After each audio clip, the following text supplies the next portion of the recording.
Bom, gente, eu queria começar esse estudo com a seguinte imagem. Eu acho até que Marcelo já deve ter comentado essa ideia aqui, né? Imagina que você está lá na sala e entra alguém conversando no telefone. E você está ouvindo a conversa dessa pessoa e você está fazendo aquele exercício de tentar imaginar o que a outra pessoa do outro lado está falando para ela responder o que ela está respondendo, né? Então, é como se você ouvisse uma conversa, mas você só está ouvindo um lado da conversa. Então, você tem que ter um esforço de contextualizar tudo que a pessoa está falando dentro do contexto de uma conversa que você não está ouvindo inteira, né? Quando eu era moleque, acontecia aquele negócio na época, né? Que a gente usava muito telefone fixo para ligar, a famosa linha cruzada. Isso. Que é uma coisa que hoje não acontece mais, né? Mas Pessoal novo não acontecia sabe o antes, que é. né? Meu, quantas vezes acontecia isso, né? Eu tava ligando, conversando com um amiguinho meu, assim, de boa, tá no telefone. E aquela coisa, minha mãe mal me deixava usar telefone, porque, pô, é caro, conta telefônica e tal. Mas de vez em quando eu ligava ali para alguns ali, né? E ali, pum, cruzava a linha. Aí tinha um outro assunto que você não sabia quem era do outro lado. E eu ouvia. Aí eu ficava ouvindo a conversa dos caras. E aí você criava aquele cenário, assim, sabe? Aquele negócio ali, né? E assim, a coisa era bizarra mesmo, né? Uhum. E é mais ou menos isso que vai acontecer numa parte da Bíblia, que são as cartas, que a gente já comentou, que são as cartas de Paulo. Porque Paulo está escrevendo para igrejas, respondendo a questões. Tem parte até que ele para... Bom, agora falando sobre tal assunto, vamos falar. E ele faz toda uma construção de pensamento. E a gente fica imaginando, tá, o que levou Paulo a falar isso? O que as pessoas estavam perguntando para Paulo? Qual era o problema que estava acontecendo lá para Paulo escrever o que ele escreveu, né? Então, esse é o exercício que a gente vai fazer agora nessa parte, que é estudar um pouco sobre as cartas, principalmente de Paulo, né? Mas tem outras cartas também, mas essa parte das cartas do Novo Testamento, né? E é um tipo de literatura interessante, porque são cartas. Cartas que foram escritas para serem lidas publicamente nas igrejas, né? Que era para ser... algumas cartas, a ideia era ser itinerantes, passar em algumas igrejas ali da região e tal, para responder várias questões que as pessoas estavam levantando lá, porque, como o Marcelo tinha falado, Paulo passava numa comunidade, fundava uma igreja, às vezes ele passava de novo lá e tal, mas ficava muito tempo sem encontrar com aquelas pessoas, e as questões iam surgindo, e como que é? Você não tem WhatsApp, você não tem internet, você não consegue ligar para resolver uma questão que você está com dúvida, e as cartas eram o principal meio de comunicação ali, né? E assim, quando a gente lê assim essas cartas, é como você falou, é difícil porque a gente não conhece. Eu não conheço Paulo, ninguém aqui conheceu Paulo. A gente sabe um pouco da história dele conforme Atos, ali ele é um personagem da narrativa de Atos, né? E a gente vê aqui algumas cartas que ele escreveu, então você percebe o estilo dele, a argumentação dele, a maneira como ele desenvolve o pensamento. E uma coisa que é curiosa, Paulo não sentava para escrever as cartas. Então, quando a gente lê uma carta de Paulo, não é uma carta que ele sentou e escreveu. A gente imagina assim, né? O cara lá... Né? Eu tenho até um filme em casa, assim, famoso, né? Que eu assistia quando eu era menino. Tenho ele em DVD ainda, hein? Eu tenho DVD, eu assisto DVD ainda. Olha como é que é o negócio, né? Mas é o filme Pedro e Paulo. O Anthony Hopkins faz o apóstolo Paulo. É aquele ator, o Anthony Hopkins, né? E aí tem uma cena, assim, que ele está sentado ali, escrevendo. E ele está escrevendo e está ecoando de fundo o 1 Coríntios 13. Né? O amor é paciente e tal. Então você vê Paulo escrevendo, assim, a inspiração descendo, sabe? E ele escrevendo ali. Mas na verdade não era isso que acontecia. Paulo falava geralmente. Então tinha um cara, né? Um amauense, que é o nome que eles davam lá, o cara que escrevia, que era perito em escrever. Então você contratava um cara, às vezes era alguém ali da própria comunidade, amigos que eles conheciam, que tinha essa habilidade. E aí você falava, e enquanto você falava, o cara ia escrevendo. O cara se matava ali para poder escrever o que você estava falando. Então, as cartas de Paulo, na verdade, é como se você pegasse assim um gravador, gravasse e desse um play depois e ouvisse ele falar. Então, você tá... Por isso que é complicado, muitas vezes, você pegar só um trechinho, um verso isolado, porque muitas vezes aquele trecho está dentro de todo um raciocínio, uma argumentação que ele está construindo, porque ele está falando. E é uma conversa que ele está tendo com essas comunidades que a gente também não conheceu. Então, eu não conheci Paulo. Gálatas. Beleza, o que é isso? Gálatas, é um time de futebol? O que é esse negócio? O que é essa região? Uma marca de chocolate? O que é o Gálatas, né? Não, Gálatas é uma região, não é nenhuma igreja. Entende? É uma região, é um sul da Turquia. Então, era uma carta que ele escreveu para ser uma carta circulante, era para rodar aquelas igrejas. Alguém ia lá, abria, lia para todo mundo, aí enrolava de novo, fazia lá uma cópia para ficar ali, aí em tal lugar. Você entende? E com o tempo eles guardaram, essa carta do apóstolo Paulo. Aí depois, o apóstolo Paulo que morreu há tanto tempo, já ainda tem a carta aqui, dele. ó, lembra que ele escreveu uma carta? Tem lá. E aí, assim, pega essa carta, copia. E aí, nessa cópia de carta aqui, carta lá e tal, a gente foi depois construindo o que foi conhecido como cânon do Novo Testamento, que a gente tem. Não só de Paulo, mas de alguns outros apóstolos também, né? Mas as cartas, elas mostram também um contexto histórico, assim, muito específico, né? Por exemplo, provavelmente a primeira carta do Novo Testamento, a primeira a ser escrita, tenha sido Gálatas, sabe? E a carta aos Gálatas, ela nasce no contexto do Concílio de Jerusalém, que a gente comentou no nosso último estudo. Então, assim, tem muitas disputas, teorias. Eu vou falar aqui o que eu penso, tá? Mas eu não sou o dono da razão, né? Tem gente que pode pensar diferente, que está assistindo a gente aqui agora. Mas, assim, o Concílio de Jerusalém, ele meio que resolve provisoriamente a tensão entre judeus e gentios, mas não foi a solução, tá? E aquela questão ainda continuou ali, o lado que meio que, entre aspas, perdeu, não ficou conformado, e esses caras, eles faziam todo o caminho que Paulo faziam para desfazer o que ele havia pregado. Entende? Eles faziam isso, eles eram os missionários anti-Paulo, tá? Então, eles foram para a Galácia, depois disso, depois do Concílio de Jerusalém, e eles com essa argumentação bíblica, que eu mostrei aqui no último estudo. Eles abriram a Bíblia para os caras e mostraram, ó, vocês precisam ser circuncidados. E aí eles, pô, tem razão, é verdade.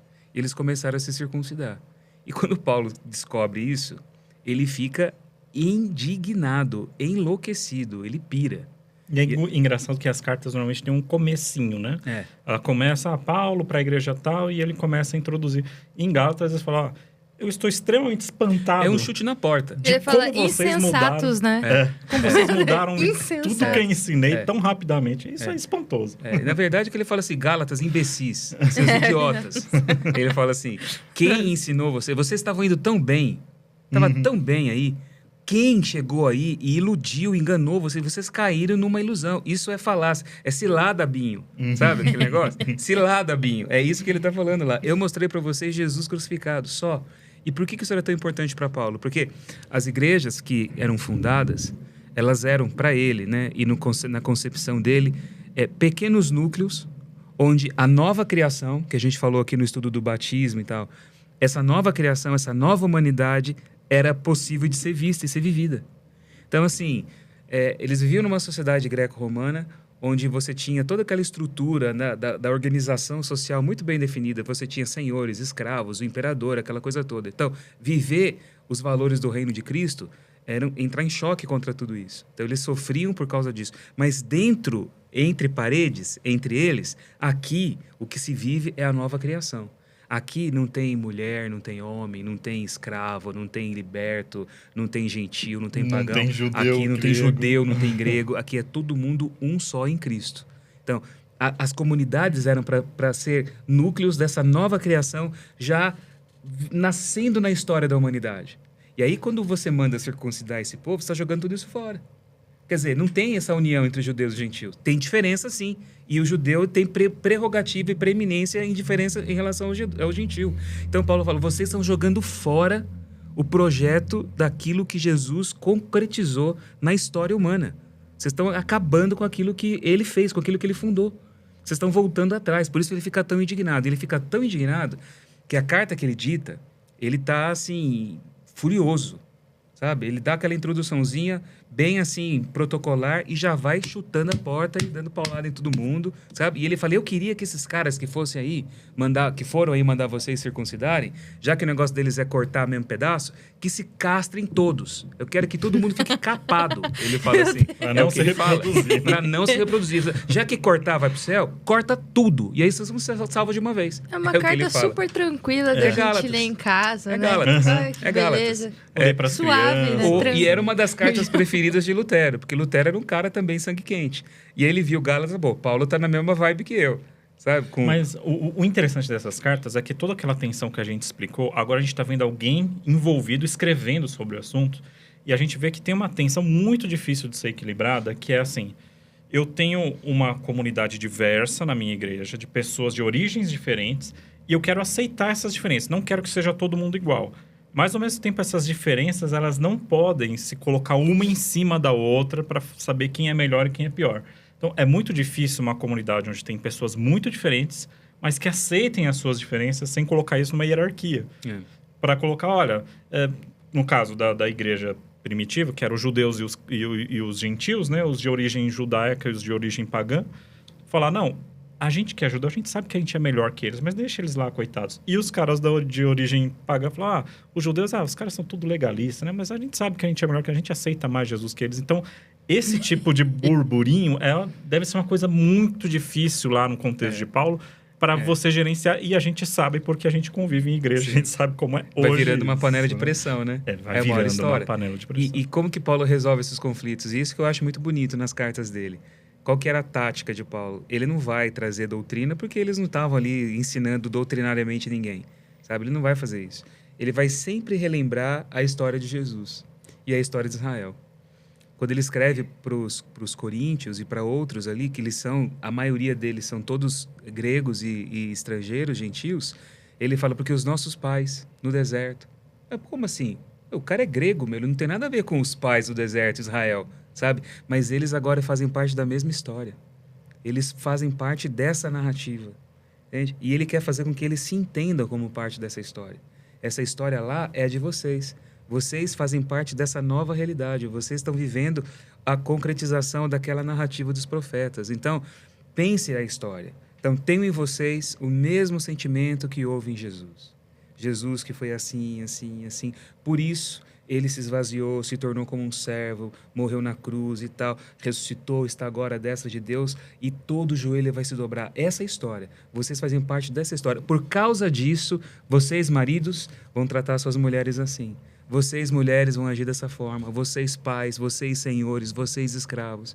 Entende? Então, ele sempre está recordando a história, aquilo que eles aprenderam, a narrativa de Jesus, como Jesus revelou o propósito das Escrituras de Israel, o significado de tudo isso e trazendo isso para a vida deles. A preocupação deles de Paulo, não é ficar ensinando uma doutrina. Você não vê ele dando estudo bíblico para essa galera, sabe? Não é trazer a regrinha pronta, segue e acabou, né? Assim, pensa aquilo como ele viveu. A história do Messias, aquilo que vocês receberam, o que ele fez, e que reproduzam isso na vida de vocês. E é a partir daí que ele vai solucionando todos os problemas que chegavam para ele dessas tensões, né, que a gente vê nessas igrejas. Se a gente for ver, por exemplo, a igreja de Corinto, foi a igreja onde o evangelho cresceu muito, mas os corintianos são difíceis, gente. Os corintianos são... São Paulo sempre teve problema com os corintianos. É verdade. É verdade. Porque ali você vê, tipo, a cidade tinha mais ou menos 500... Eu fico do lado de São Paulo. Aí já caiu uma galera que assiste a gente aqui, né? Nem todo mundo concorda. Mas Paulo não era compreendido. São Paulo não era muito compreendido. E o Santos, né? Santos é o... Aí o pessoal fala, você é de Santos porque eu sou Santos. Paulo fala assim. Mas era uma região muito complicada, porque a gente vê que tipo, era uma cidade instável, que o pessoal que estava ali, na verdade, não estava ali porque era uma cidade com muito mercado. Então, tinha um comércio muito grande ali. Tinha um culto Tem uma deusa que acho que é Afrodite, na Templo de Afrodite. Você visita Corinto hoje, nas ruínas de Corinto, você tem, assim, do que a gente vê, né? O Templo de Apolo, tem acho que umas 4 ou 5 coluninhas assim, umas assim, e tem uma esquininha que sobrou do templo. Em volta tem um monte de lojinha de shoppingzinho de mercado. As ruínas, os box, sabe? E aí você tem ali a Bema, que era um tribunal, Paulo foi julgado lá, tem a estrutura da Bema, tá lá ainda, você vai lá, visita, você vê ali algumas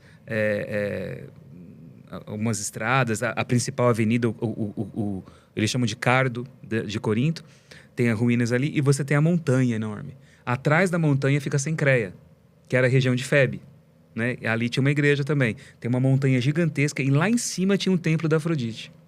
E o que se faz no templo da Afrodite?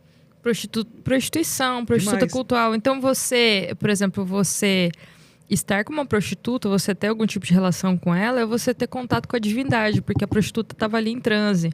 Então ele vai e prega para esse pessoal de lá e ele começa a ter muito problema, porque muitas das práticas ainda continuam.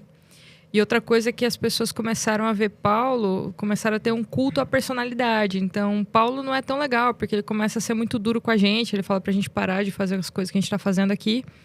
E vai ser uma igreja que causa muita dor ao apóstolo Paulo. Provavelmente ele escreveu 4 cartas para Corinto, né? Uma se perdeu. Mas a gente vai ver ali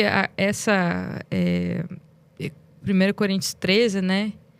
Que a gente olha assim, nossa, tipo, ainda que eu falasse a língua dos homens, eu não sei o quê, e dos anjos, se eu não tivesse amor, a gente pensa assim, nossa, daí é usado para casamento, mas na verdade o pessoal ele tava se matando dentro da igreja, disputando quem tinha o melhor dom que o outro. E o que Paulo tá falando assim, olha, se não tiver amor, não adianta de nada. Então tem algumas coisas que a gente olha, tem até música, da música popular brasileira que usa esse trecho das escrituras, que é um trecho lindo, casamentos que usam esse trecho da carta, que é maravilhoso, que é lindo, só que se a gente for pesquisar o contexto que estava sendo falado para a igreja que estava sendo falada, é um contexto muito difícil, muito duro ali. Corinto tinha 500 mil habitantes, 2/3 eram escravos. Então, como é que você fala para um lugar que você tem escravos, você tem o pessoal que está querendo voltar para idolatria, e você tem muita gente que está contra Paulo. E às vezes Paulo até parece ser meio ríspido, assim, porque ele fala assim, vocês acham que isso daqui? Eu muito mais. Vocês acham que isso daqui? Não, mas eu muito mais, esse trecho, né? Parece que ele está contando vantagem, mas ele usa de retórica para dizer, olha, tipo, se não for Cristo, não adianta nada. Esse caminho que vocês estão caminhando aí, eu já caminhei antes, não adianta. Assim, Paulo, quando ele escreve a primeira carta aos Coríntios, que não é a que a gente tem na Bíblia, né? Ele estava em Éfeso, e nesses 3 anos que ele fica lá em Éfeso e tal, então ele recebe notícias de lá, Apolo, provavelmente, junto com Sóstenes, eles vão até Éfeso e trazem alguns problemas para Paulo sobre exatamente isso, a associação das pessoas com muitas práticas pagãs e prostituição e tal. E ele escreveu uma carta orientando esse pessoal a não viver esse tipo de vida. Então, na primeira carta que a gente tem na Bíblia, que é chamada de 1 Coríntios, que na verdade é a segunda, a primeira aos Coríntios ele fala, já em carta, já tinha escrito para vocês, para que vocês não se associassem com os impuros, ele fala assim. Então, eu já disse isso para vocês já, ele fala. Só que aí, pessoal, eles começaram a ter muitas dúvidas, muitas questões de ordem prática, e aí vai um tal de Estéfanas, Acaio, uma galera lá, eles vão levar perguntas da igreja de Corinto para Paulo. Tá? E assim, Apolo era um cara que pregava muito bem, conhecia muito a Bíblia. Pedro passou por Corinto também. Sabe? Provavelmente Barnabé também tenha passado por lá, porque Paulo menciona todos eles ali na carta, sabe? Então, era uma igreja que, como você falou, ela cresce muito, porque o cristianismo cresceu muito entre os escravos, pessoas dos estratos mais inferiores ali das camadas sociais. E aí você começa, assim, a ter um choque. Os primeiros cristãos que haviam sido batizados ali por ocasião do início do trabalho de Paulo, eles eram o núcleo da liderança e dos mais antigos da igreja. Mas a igreja cresceu, tinha muita gente de fora. Gente que não conheceu Paulo, gente que não foi fruto do trabalho dele, mas que conhecia os outros pregadores. Esses outros que passavam por Corinto. Corinto era a capital romana na Acaia. Era uma cidade importantíssima. O latim era a língua de Corinto. Não era o grego, o latim. A língua principal era o latim de Corinto, sabe? Então aí começa aquela coisa. Paulo, o que Paulo é? Paulo é apóstolo? Mas Pedro veio aqui, pô. Pedro andou com Jesus, Pedro conversou com ele, Pedro viveu com ele. Paulo o quê? Paulo falou que viu ele depois. Mas Paulo não é apóstolo que nem esses são. Paulo... E ele fala, mas peraí, eu não sou apóstolo, eu fundei essa igreja aí, eu comecei esse trabalho, sabe? Então começa uma discussão a respeito das credenciais apostólicas de Paulo e questões de ordem prática. Então ele escreve a primeira carta para responder essas perguntas. Mas o problema não é solucionado. Eles não aceitam as orientações de Paulo. Há um racha muito grande lá dentro. E aí o que acontece? Paulo resolve fazer uma visita meio que de emergência para Corinto, sabe? E quando ele vai lá, ele é escorraçado pela igreja. Isso não está em Atos, ele fala nas cartas dele, sabe? Ele é completamente desmoralizado e isso deixa ele muito entristecido, demais entristecido. Ele volta para Éfeso mal e aí ele pensa em solucionar o problema, a igreja rachada, dividida, todo esse problema, o apostolado dele em xeque, duvidando dele, não aceitando a liderança dele. Aí ele escreve uma outra carta, que não está na Bíblia. É a carta que ele fala, uma carta com lágrimas que ele escreveu. E essa carta é para poder tentar remediar o problema. E aí ele manda essa carta ser entregue por Timóteo, ele vai levar a carta lá para Corinto. e essa carta ela não é recebida. A carta, assim, a carta é recebida, em primeiro lugar. A visita dele não dá certo, né? A carta é recebida, mas ele não sabe se a carta foi recebida e se ela deu resultado.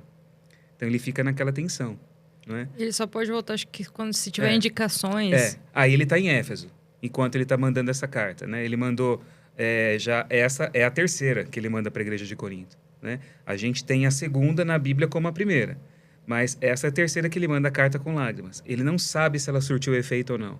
Só que lá em Éfeso acontece o problema do tumulto do ourives ali, porque a adoração a Diana havia sido comprometida. Grande Artemis, deusa dos Efésios. A galera lá quer linchar Paulo na cidade. Porque ele começou a perder o dinheiro, o ourives Demétrio começa a perder dinheiro, ele falou assim, não tô tendo lucro. Daí Paulo é julgado no teatro de lá. Ele era para ser julgado, mas ele fica escondido, sabe? Porque se ele fosse levado pro teatro, ele seria linchado. E ele quer falar pro povo, fala, não, nem pensa em ir. As autoridades falam, não, fica aqui, porque não dá, não dá. E aí o que acontece? Ele pensa assim, não tem mais lugar para mim aqui. E ele sai de Éfeso. E nessa que ele sai de Éfeso, a preocupação dele está onde? Está com Corinto. Entende? E aí ele marca de encontrar com Timóteo na metade do caminho. Subindo na parte mais alta ali da Macedônia e tal, ele se encontra com ele lá.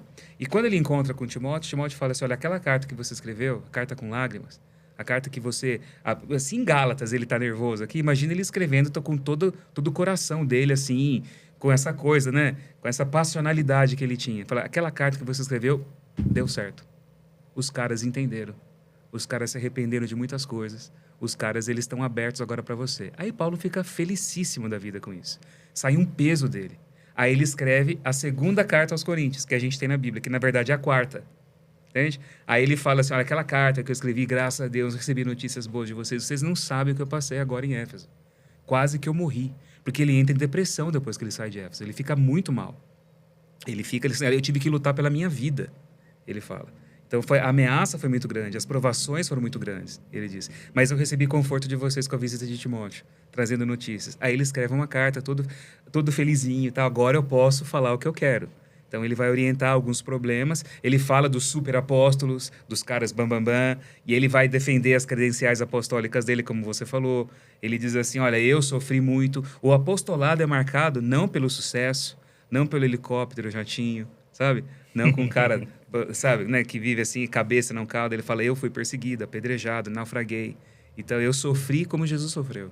Então, o sofrimento dele está presente em mim. É isso que mostra que eu sou apóstolo dele. Eu reproduzi em mim a vida dele. Então, vocês podem saber que eu estou ensinando para vocês o Evangelho, porque eu vivo a vida de Jesus na minha vida. Aí, a segunda carta que a gente tem aqui, que é a quarta, é enviada e ele fala, mas eu estou planejando ir aí ficar com vocês uns dias, passar um tempo com vocês. E aí, ele vai depois e fica com eles. E aí, lá em Corinto, quando ele vai visitar essa galera de novo, com um clima gostoso, legal e tal, ele recebe notícias de problemas que estão acontecendo onde? Em Roma. E lá em Corinto, ele escreve a carta aos Romanos, depois que ele vai para Corinto lá. Né? E é a carta que a gente tem na Bíblia, que ele vai falar sobre judeus e gentios, que era o problema lá da igreja de Roma também. E é curioso isso, porque a gente vê que cada carta tem uma particularidade. Então, assim, é difícil, às vezes, a gente pegar todas as cartas, colocarem uma do lado da outra e fazer uma sistematização de tudo que Paulo acreditava que a gente tem que seguir hoje e tal, porque cada carta está respondendo a uma questão muito específica e local, né? E é curioso que tem um tema, por exemplo, que é legal a gente dar uma olhadinha aqui rapidinho, que aparece tanto na carta aos Coríntios quanto na carta aos Romanos, que é a ideia que ele vai falar aqui no capítulo 8 sobre a carne oferecida a ídolos. Eu acho um exemplo legal, porque aí a gente vê algumas questões de como elas são tratadas no Novo Testamento, aqui nas cartas, que esse é um tema emblemático, porque vários temas que Paulo aborda vai passar por essas coisas que ele vai falar aqui, né? Então, a gente já vê ali no começo do capítulo 8, isso que a gente estava falando, que ele está se referindo a uma conversa que já está acontecendo. Então, ele fala lá no verso 1, né?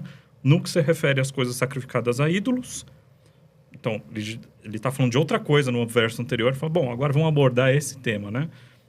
Sabemos que todos temos conhecimento. O conhecimento leva ao orgulho, mas o amor edifica. Se alguém julga conhecer alguma coisa, ainda não conhece como deveria como conhecer. Mas se alguém ama a Deus, esse é conhecido por ele. Então ele já começa aqui dando uma lapada, né? Falando, olha, vocês acham que vocês sabem demais, isso não é o importante. O importante não é conhecer as coisas, é ser conhecido por Deus. Isso é o que realmente importa, né? E aí ele fala, quanto ao comer alimentos sacrificados a ídolos, sabemos que o ídolo por si mesmo nada é no mundo e que não há senão um só Deus. Então, qual que é o contexto dessa conversa? Pelo que a gente sabe, aqui um pouco por outras fontes fora da Bíblia e tal, para a gente entender qual provavelmente era o contexto dessa carne oferecida a ídolos, né? Você tinha um hábito que as pessoas tinham de... dentro dos animais que eram abatidos para serem levados para serem consumidos, você tinha alguns que eram levados para o santuário, levados para fazer sacrifício, assim como acontecia até no próprio Israel. E, às vezes, nos próprios santuários dos deuses, quando eles tinham animais suficientes, eles vendiam de volta aquela carne, né? Então, as pessoas podiam comprar uma carne no mercado que tinha sido oferecido para um ídolo dentro de um santuário. Aquela era uma das fontes de renda dos santuários que tinham, né? Dos sacerdotes e tal, dos santuários pagãos, né? E aí, era uma grande polêmica dentro da igreja. Nossa, você está comprando uma carne no mercado, como você sabe que essa carne não foi oferecida a um ídolo? Dentro de um santuário, essa carne é pagã e tal. Então, é curioso isso, porque a gente tem alguns paralelos, como hoje algumas coisas também acontecem. O pessoal fica muito preocupado, será que isso daqui tem origem pagã ou não? Né? Cosme e Damião. Um monte de coisa. Quando eu era molequinho... Poxa, os doces, né, de Cosme e Damião, né? Uhum. Isso aí é da festa de Cosme e Damião. Eu morri de vontade de comer. Não pode comer, porque senão pode... A minha avó, ela era aquelas evangélicas, assim, bem, sabe, né? Linha dura e tal. Não pode comer isso aí, porque isso aqui não é na nossa religião e tal. Exatamente. E eu ficava ali, mas é um bolo, meu. É um brigadeiro e tal, mas é do Cosme e Damião. Sabe? Mas até Natal hoje. Natal. Cai nessa polêmica de Natal. Será que a origem disso é pagã? Como a gente vai participar aí de você vai comer culto? um peru de Natal, no Natal. Então. Caramba. Mas o que é curioso é que a lógica que Paulo vai responder aqui traz vários insights interessantes. Primeiro, ele fala que, gente, não se preocupem com a origem pagã das coisas, porque os ídolos nem existem. A gente acredita só em um Deus. Então, não tem diferença. Essa carne aqui não tem uma energia pagã dentro dela. Não faz diferença. É a carne igual a qualquer outra. Você pode comer à vontade, que não vai acontecer nada. Tudo é de Deus, tudo pertence a Deus. Então, se você para no dia 25 de dezembro para se reunir com a sua família, essa data ela não é em si pagã, não paira uma energia pagã sobre essa data, não paira uma energia pagã sobre os docinhos lá. O ovo de Páscoa amaldiçoado, né? Não tem nele assim, uma coisa pagã que você morder, você virou pagão, né? Você pode engordar, mas não perder o céu, né? O mal é você engordar, né? Eu mesmo aqui, eu tinha que deixar de comer muita coisa oferecida a Deus, inclusive. Que é o que ele vai falar aqui, né? Tá difícil. Quanto a comer esses alimentos, sabemos aqui no verso 4, né? 1 Coríntios 8, verso 4. Quanto a comer os alimentos sacrificados a ídolos, a gente sabe que o ídolo por si mesmo não é nada no mundo, que não há senão um só Deus. Só tem um Deus. Não precisa ficar preocupado com os ídolos e tal, né? E ele vai falar que a preocupação, na verdade, é outra. A preocupação não é se isso daqui é paganismo ou não. A preocupação é como isso vai contribuir para a fé dos outros que estão em volta de você. E ele vai falar, olha, tem gente na igreja que até ontem era pagão. Até ontem estava oferecendo esses sacrifícios para os ídolos nos templos pagãos. E quando ele vê você comendo uma carne que foi oferecida num templo desse, vai entrar em parafuso a cabeça dele. E ele vai ser levado a comer uma coisa que nem ele acha que é certo. Para ele não está bem resolvido, mas ele está lá comendo e se sentindo mal. E é o que ele vai falar que ele está pecando contra a sua própria consciência. E Paulo vai falar, esse é o irmão mais fraco, ele ainda não está resolvido na cabeça dele. Então, sua preocupação não é sobre o ídolo pagão ou não, sua preocupação devia ser... E o cara que não entende bem, não é você que diz que conhece bem? Não é isso que você está falando? Não, a gente conhece e tal. Mas e aquele que não conhece bem, que não entende bem essa situação toda? Você está ajudando a fé dele ou está atrapalhando? Então, essa lógica, ela é importante porque ela traz muita coisa para a gente hoje, né? Em vez da gente ficar falando, isso daqui pode ou não pode? A pergunta deveria ser, isso daqui ajuda os outros na fé ou não ajuda? A questão não é se tem os ídolos pagãos. A pergunta é, e os outros? As pessoas que estão em volta de você, né? Esse exemplo eu acho interessante porque traz essa lógica de Paulo para a gente pensar nas questões de hoje. Por mais que a gente não tenha aí carnes oferecidas a ídolos, mas essa lógica resolve muita coisa. E assim, lá em Corinto mesmo, né? Eu estava falando aqui do templo de Apolo, que fica no centro, ali no meio do negócio, né? E os boxes em volta. Esses boxes, o que eles eram? Eles eram os mercados, onde se vendia a carne que era oferecida lá no templo. Então, assim, os caras, eles sacrificavam os animais e eles bebiam o sangue dos animais, eles tomavam banho no sangue, eles abriam os animais, eles tiravam as vísceras, eles faziam adivinhações. Tudo aquilo que falaram que não podia fazer o pessoal que ia participar lá no Concílio de Jerusalém. Exatamente. Era isso que eles... Essa é a religião da galera de Corinto. Da maioria deles lá, sabe? E aí, depois que eles faziam tudo isso com o animal, o que sobrava da carne era colocada nos boxes ali em volta do templo para ser vendido para as pessoas. Entende? Então, muitos vinham do templo, que já estava lá, outros não. Outros eram colocados por outros fornecedores ali também, mas era o comércio que acontecia.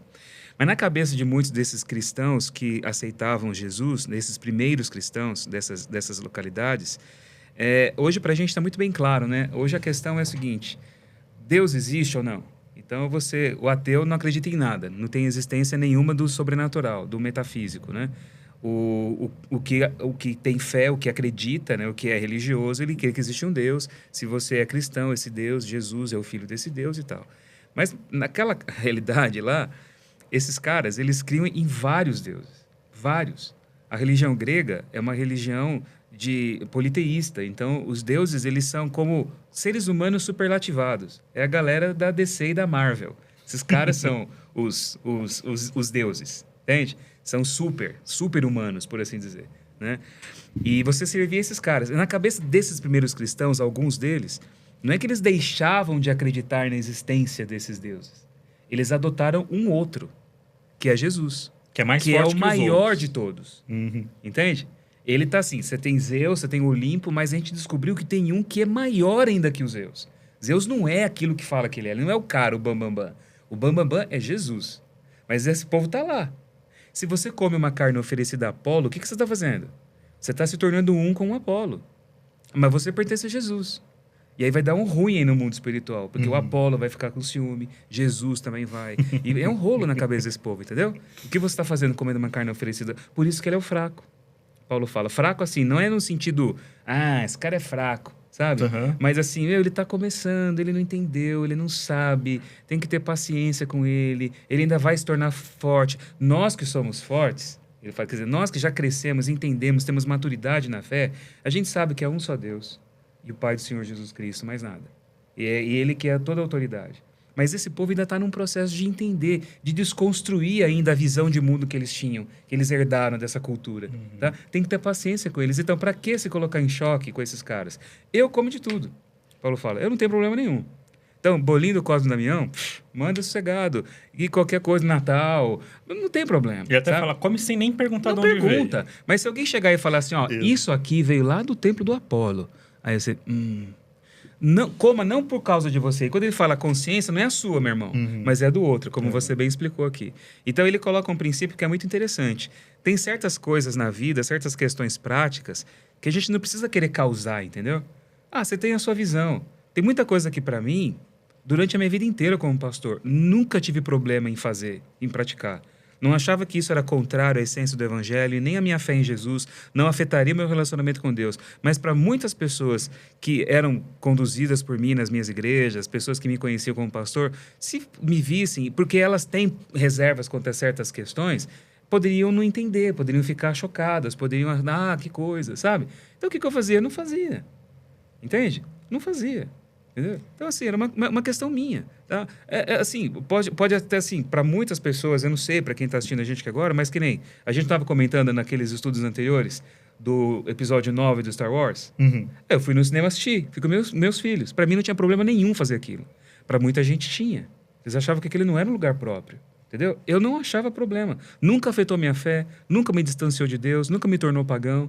Mas eu não frequentava esses lugares. Por quê? Porque eu falava, pra quê? Sabe? Se me vissem e tal. Mas quando saiu o Star Wars, eu fui ver. Foi a pior coisa que eu fiz. Entende? Deveria ter seguido o Paulo. Não faça. Não faça, Mas sabe uma coisa que eu vejo, pastor Marcelo, que eu acho que é um problema? Eu entendo, assim, ó, Paulo está dizendo para a gente não atrapalhar o início da caminhada cristã ali do pessoal, não atrapalhar o irmão mais fraco. Então, a gente tem que cuidar para não escandalizar, cuidado para não causar, né? Só que eu vejo que muitas vezes a gente coloca na liderança o irmão mais fraco. A pessoa que se escandaliza com tudo. Aí vira o caos. Daí, na igreja, o que acontece com o culto da igreja? O culto da igreja é um culto sobre o assunto do irmão mais fraco. É a tirania do irmão mais fraco. É a tirania do irmão mais fraco. Então, é um negócio que não anda. O evangelho, ele fica em coisas que, tipo assim, em detalhes que não são importantes. Exato. Que não... Então, acho que cada vez o conteúdo fica irrelevante. Não se fala das questões principais por causa do irmão mais fraco. E você começa a nivelar todo mundo pela fraqueza, né? Esse é o problema. Então, assim, existe um limite, sabe? É aquela coisa, ele está começando, tem paciência, não escandaliza, mas você não pode tornar essa prática a regra de fé de todo mundo. Exato. Entende? Isso e aparece esse é um outro problema. No próprio texto bíblico agora, Paulo volta para essa questão da carne oferecida a ídolos, em outra carta agora aos Romanos. E ele vai abordar isso de um jeito diferente, porque ele vai começar, assim, lá em Romanos capítulo 14, dizendo assim: acolham o que é fraco na fé, não porém para discutir opiniões. Um crê que pode comer de tudo, mas quem é fraco come legumes. Quem come de tudo não deve desprezar o que não come, e quem não come não deve julgar o que come de tudo, porque Deus o acolheu. Quem é você para julgar o servo alheio? Para o seu próprio dono é que ele está em pé ou cai, mas ficará em pé porque o Senhor é poderoso para o manter em pé. Então, aí ele já impõe uma outra regra, porque ele vê que a situação lá em Roma era diferente. Né? Ele fala, é o seguinte, gente, você acha errado comer carne sacrificada a ídolos? Não come. Está resolvida a questão. Você acha que não tem problema? Come. E está resolvida a questão. Não é para um julgar a fé do outro e dizer qual é a régua com que o outro deve se relacionar com Deus. Ele fala, a fé que você tem para você mesmo. A sua fé vale para você. Né? Fala assim. Então, é muito curioso, como a gente estava falando disso, né? Como cada carta tem um jeito diferente de expressar de acordo com o contexto. E isso é importante para a gente ver que não tem uma regrinha, não tem uma fórmula para a gente saber como lidar com a igreja hoje. Porque, às vezes, um mesmo problema que já foi abordado na Bíblia, na nossa igreja ele se manifesta de um jeito diferente. Não adianta pegar aquela fórmula e aplicar para cá. Assim como esse mesmo problema, em duas igrejas diferentes, na mesma época, com o mesmo cara, que era Paulo, ele tem que abordar de formas diferentes, porque em uma dava um tipo de problema, na outra dava um outro tipo de problema. Por isso que vale ainda hoje aquilo que Paulo fazia. É a história de Jesus, é o significado da história dele, é como ele viveu, é como ele lidou com as coisas, como ele lidou com as pessoas. É essa referência. Não é um corpo de doutrina, não é um corpo de faz, não faz, pode, não pode, de regrinhas ali com base naquilo que aconteceu há 2000 anos atrás com esse povo. Exato. Nós somos filhos dessas igrejas? Somos. Mas as circunstâncias históricas são completamente diferentes das nossas. Mas o princípio de atualizar na nossa vida a prática da história de Jesus, do amor de Jesus e da maneira como ele lidou, incluiu e tratou as questões do dia a dia, essa é a nossa referência. E é assim que a gente tem que trazer. É nesse sentido que a gente tem que ler as cartas de Paulo e tudo aquilo que você vê no Novo Testamento. Aquela que eu tinha até falado uma coisa no último estudo, eu ia comentar, acabei não comentando, que é a que eu tinha falado, que a gente tem várias crenças religiosas e tal, a gente tem que escolher qual é a mais importante para guiar as outras. Porque as nossas crenças religiosas, o que a gente considera de princípios religiosos, eles não são colocados na nossa mente tudo no mesmo patamar. Tem uma hierarquia de valores. E a grande pergunta é, qual é a sua hierarquia de valores em relação à sua religião? No final das contas, quando esses valores se chocarem, porque eles vão se chocar, qual é o mais importante que vai se manter e qual é o outro que você vai poder mudar e adaptar? Mas esse daqui de cima, esse daqui é o que manda, né? E quando o Paulo está falando essas coisas, ele está falando, existe um princípio que vai estar em cima de todos os outros, que é o amor. Você tem que fazer a coisa pensando no seu próximo. Isso tem que guiar tudo. Sim. Você tem que interpretar um texto que está difícil porque o contexto mudou, porque hoje as coisas todas se perventaram. Esse texto tem que ser entendido dentro da perspectiva do amor. Se você não usar esse princípio acima de todos os outros, aí não adianta você falar a língua dos homens, dos anjos, deixar seu corpo ser queimado. Isso, não adianta você fazer o maior sacrifício de todos, porque isso daí não vale absolutamente nada. Aí, Akel, eu ia te perguntar, eu gosto de perguntar as coisas para você, sobre mais uma questão que aparece em uma outra carta, que é lá na primeira carta de Pedro, agora indo para Pedro, né? Que ele vai falar sobre uma questão do sacerdócio de todos os crentes. E aí eu te pergunto o que seria isso. Pedro ele fala que todo mundo é sacerdote agora, só que essa não é uma ideia de Pedro, né? A gente olha lá pro Sinai e a gente também tem o Deus, ele fala em Êxodo 19 que ele quer, tipo, uma nação santa, uma nação de sacerdotes. Então, como é que é uma nação de sacerdotes? Porque, assim, se eu entendo que o santuário é só para mim, se eu entendo que, que o sacerdote é só para mim, que o santuário é só para mim, o meu contato é interno. Só que a visão de Deus, na verdade, é sempre para fora. O sacerdócio é para fora, não é interno. É essa noção de expansão, de expandir. Então, você tem uma nação de sacerdotes, não é você, por exemplo, se eu vejo agora que Pedro está escrevendo para a igreja, né? Então, essa nação de sacerdotes não é tipo, agora o sacerdócio eu exerço aqui dentro da igreja. Na verdade, o sacerdote é para eu ser sacerdote fora. O meu campo de atuação é o mundo. E ele vai escrever ali no início da carta de 1 Pedro, ele vai dizer que é para a gente ser submisso à liderança, né? Para exercer liderança e para ser submisso à liderança. Então, fazer parte dessa comunidade cristã também envolve isso. Ser liderado e liderar também. E hoje é uma coisa muito difícil porque a gente está num mundo cada vez mais individualista, que a gente não quer que ninguém exerça liderança sobre a gente. E a gente não quer se comprometer também, ser responsável por outra pessoa. A gente quer viver a nossa vida e se for bom para mim, tá certo. Se não for, não quero responsabilidade. Eu quero ter minha Nutella, meu Netflix e a minha mantinha ali. É isso que eu quero. E agora você faz parte, você é sacerdote, aqui todo mundo é sacerdote, você vai exercer isso. É um outro tema que aparece nas cartas também, que é vocês têm que se submeter uns aos outros, né? Você se submete a todo mundo e se todo mundo tiver esse mesmo princípio, as coisas funcionam. Você está mais preocupado com as necessidades e com as preocupações dos outros do que com a sua própria, né? E assim todo mundo se ajuda, porque alguém vai estar preocupado com as suas preocupações também, né? E aí, como comunidade, como um grupo de pessoas, aquela igreja funciona, as coisas andam, né? Sim. Bom, gente, de forma geral... Tem um tema que eu acho que a gente... 2 minutinhos aqui, rapidinho, para a gente falar, que a gente não pode deixar de falar nisso, que isso é a estrutura do pensamento de Paulo, que é a justificação pela fé. Paulo é muito acusado de falar contra a lei e tal, e salvação pelas obras, aquela coisa toda, e falar da fé. Eu estava deixando esse, mas realmente a gente tem que falar. Mas assim, rapidinho, porque o nosso tempo já está estourando aqui também. Mas assim, qual é o conceito que a gente tem, né? Eu creio em Jesus, fé é uma coisa minha crença. Então, eu creio nele, eu acredito nele, e é por isso que eu sou justificado, porque eu creio nele. Então, a grosso modo, a justificação pela fé acaba sendo um ato que sai de mim para Deus, o que possibilita a justificação. Eu creio e aí ele me declara justo, porque eu creio. E esse foi um conceito muito difundido na época da Reforma Protestante por Martinho Lutero, até porque o contexto de Lutero é um contexto totalmente diferente, né? Lutero escreve e entende e lê Paulo 1500 anos depois, né, de tudo isso, do texto escrito, e a realidade dele era outra. Ele estava ali debaixo da questão da igreja católica, que dominava muito, e você tinha ali uma igreja que tinha o controle sobre os reis, e fora da igreja não tinha salvação, e a decisão da igreja era dos concílios, e é aquela coisa, você tem que praticar os sacramentos para você obter salvação e tal. E Lutero, ele olha na Bíblia, vê o texto, o homem é salvo, justificado pela fé. A salvação vem pela fé. Romanos ele vê isso, né? E Gálatas também. E aí ele fala a fé do indivíduo. Quer dizer, eu não preciso da estrutura da igreja para salvação, porque o dogma era fora da igreja não há salvação. Não, há salvação. Salvação é uma coisa entre o homem e Deus. A salvação é uma coisa que acontece no fórum íntimo da pessoa. A fé vem do indivíduo, então é o indivíduo e o Senhor. Não tem a mediação de ninguém. Nem, você falou de sacerdócios aí, né? Não tem sacerdote, não tem ninguém. Eu e Deus. É o que Lutero fala. Essa é a compreensão dele. Todo e de um mundo certo é modo, sacerdote, né? Sim.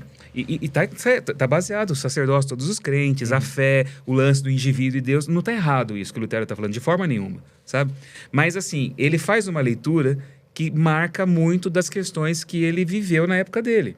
É a interpretação que ele faz, né? Então, ele vê a fé como uma crença. E a fé, ela pode ser entendida de diversas formas, como a crença, como, por exemplo, o conjunto de doutrinas. Que fé que você abraça? Que fé que você professa?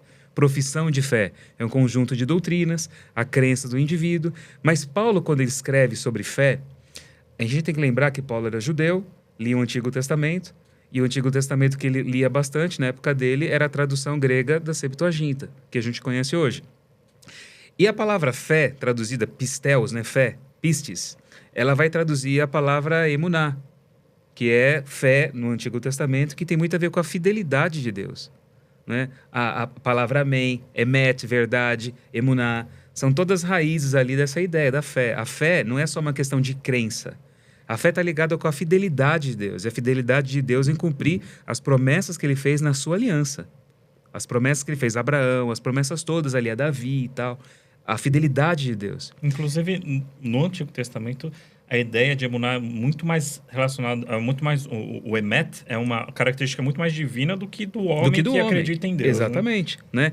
E aí quando Paulo vai falar sobre, ele traduz, né, a palavra, a Septuaginta traduz emet e emuná por pistes, né? Fé. Então, quando você lê as cartas de Paulo, ele está falando, claro, da crença do indivíduo, de você ter fé em Jesus, acreditar nele. Isso é importante, o Lutero não errou nisso. Mas não é todo o escopo do que é a justificação pela fé.